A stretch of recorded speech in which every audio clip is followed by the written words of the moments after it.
विंद अनुविंद और चित्रसेन तथा चित्र का वध। संजय कहते ही राजन, तत्पश्चात महान धनुर्धर कर्ण ने अपने तीखे बाणों से पांडव सेना का संहार आरंभ किया। उसके नाराजों के मार से पीड़ित होकर झुंड के झुंड हाथी चिंगाड़ने तथा सब और भागने लगे। ये देख सूतपुत्र कर्ण पर नकुल ने धावा किया। दूसरी ओर अश्वत्थामा दुष्कर्म पराक्रम दिखा रहा था। उसका भीमसेन ने सामना किया। केकयदेशीय विंद और अनुविंद को सात्विकी ने रोका। श्रुतकर्मा ने चित्रसेन का मुकाबला किया। चित्र को पृथ्विंद ने रोक लिया। दुर्योधन राजा युधिष्ठिर से भिड़ गया और क्रोध में भरे हुए संशप्तकों पर अर्जुन ने धावा किया। धृष्टद्युम्न कृपाचार्य के और शिखंडी कृतवर्मा के साथ लड़ने लगा। श्रुतकीर्ति का शल्य के साथ और सहदेव का आपके पुत्र दुशासन के साथ युद्ध होने लगा। इस प्रकार उस द्वंद युद्ध में कैकेय वीर विंद और अनुविंद सात्विकी के ऊपर तेजस्वी बाणों की वर्षा करने लगी। ये देख सात्विकी ने भी उन दोनों को अपने सहायकों से आच्छादित कर दिया। विंद अनुविंद ने जब पुनः सात्विकी को छाती में चोट पहुंचाई तो उसने उन दोनों के धनुष काट दिए और तीखे बाणों से मारकर उन्हें आगे बढ़ने से रोक दिया। तब उन्होंने दूसरे धनुष हाथ में लिए और सात्विकी को बाणों से ढकना आरंभ किया। उनकी बाण वर्षा से चारों ओर अंधकार छा गया। फिर उन तीनों महारथियों ने एक दूसरे के धनुष काट डाले। अब तो सात्विकी के क्रोध की सीमा न रही।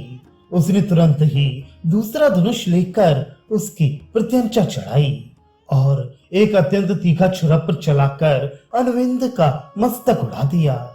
अपने शूरवीर भाई को मारा गया देख महारथी विंद ने भी दूसरा धनुष उठाया और सात्विकी को 60 बाणों से बींधकर बड़े जोर से गर्जना की।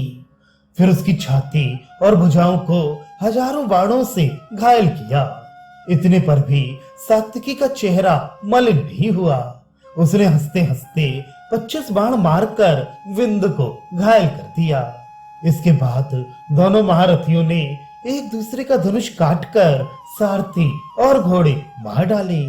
इस प्रकार जब वे रथीन हो गए तो ढाल और तलवार हाथ में ले आपस में लड़ने लगे। दोनों ही तरह तरह के पैतरे बदलते और एक दूसरे का वध करने के लिए पूर्ण प्रयत्न करते थे। इतने ही में सात्विकी ने विंद की ढाल के 2 टुकड़े कर दिए। फिर विंद भी सात्विकी की ढाल काटकर तीखी तलवार ले मंडलाकार पैतरे देने लगा। इसी बीच में मौका पाकर सात्विकी ने बड़ी फुर्ती दिखाई। उसने तलवार का एक ऐसा हाथ मारा कि कवच सहित विंद के शरीर के 2 टुकड़े हो गए। विंद प्राणहीन होकर पृथ्वी पर गिर पड़ा और सात्विकी उसे मारकर तुरंत ही युधामन्यु के रथ पर चढ़ गया। इसके बाद एक दूसरा रथ विधि पूर्वक सजा कर लाया गया। सात्विकी उस पर सवार हुआ और पुनः अपने सहायकों से केकय सेना का संहार करने लगा। उसकी मार खाकर कैकेयों की सेना ठहर न सकी। वे अपने प्रबल शत्रु का सामना करना छोड़ सब दिशाओं में भाग गए। तदनंतर श्रुतकर्मा ने क्रोध में भरकर 50 बाणों से राजा चित्रसेन को घायल किया। अभिसार नरेश चित्रसेन ने भी 9 बाणों से श्रुतकर्मा को बींधकर 5 सहायकों से उसके सारथी को भी पीड़ित किया।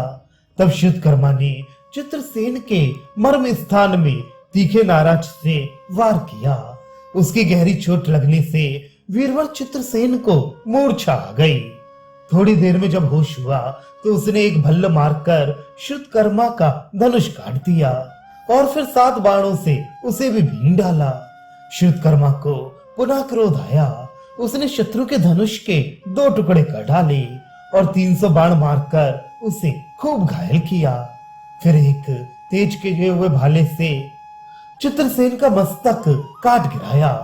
अवसार नरेश चित्रसेन मारा गया ये देखकर उसके सैनिक श्रुतकर्मा पर टूट पड़े, परंतु उसने अपने सहायकों की मार से उन सबको पीछे हटा दिया।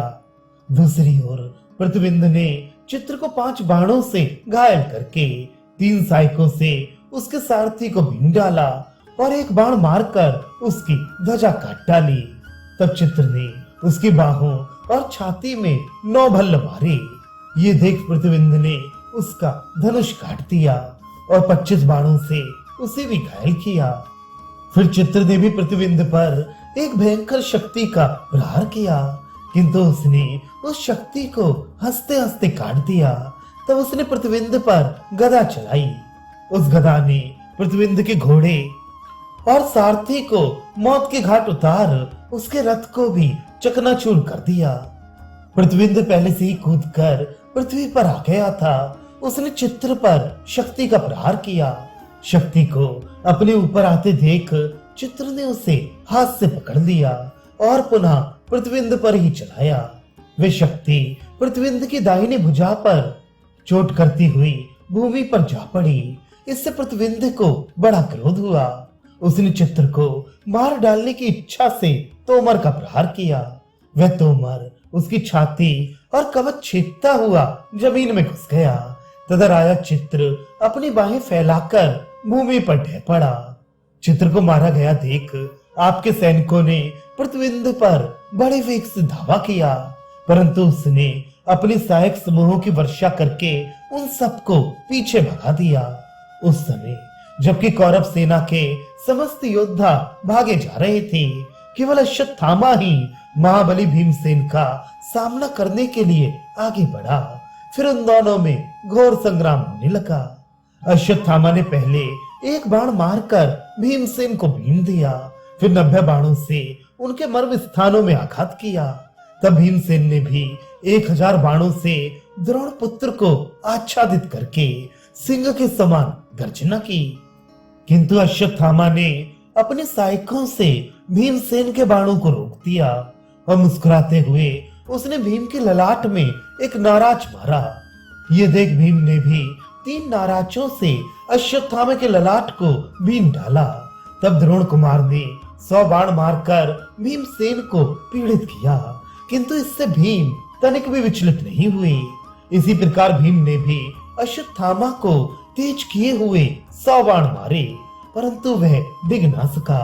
अब उसने बड़े बड़े अस्त्रों का प्रयोग आरंभ किया और भीमसेन अपने अस्त्रों से उनका नाश करने लगे। इस तरह उन दोनों में भयंकर अस्त्र युद्ध छिड़ गया। उस समय भीम और अश्वत्थामा के छोड़े हुए बाण आपस में टकराकर आपकी सेना के चारों ओर संपूर्ण दिशाओं में प्रकाश फैला रहे थे। सहायकों से आच्छादित हुआ आकाश बड़ा भयंकर दिखाई देता था। बाणों के टकराने से आग पैदा होकर दोनों सेनाओं को दग्ध कर रही थी।